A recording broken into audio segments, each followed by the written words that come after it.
a good fraction of people that'll only be in it for 3 to 5 years. And I'd say that'd be about a third. There's a high attrition turnover rate because it's hard for people to figure out what the job is all about until you go do it.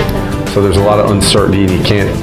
Then there's the second third that gets to a spot where they start to value their time and their family life, and they reassess their life decisions and they move away from it. Sometimes not successfully, and they come back. And then there's the other third that stays in it until they're offshore institutionalized and they're not really good to society anymore. And that would be the whole group of the dive community that I guess I reside in now. But no, all kidding aside, there are some people that really like it and gravitate to it and stick for it for a career. So I'd say in 3 different tiers.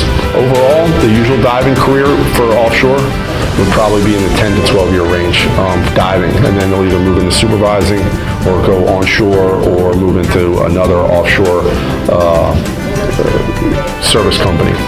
Start as a diver, end up in RV, start as a diver, end up in P&A, move into any number of different specialized fields in oil and gas.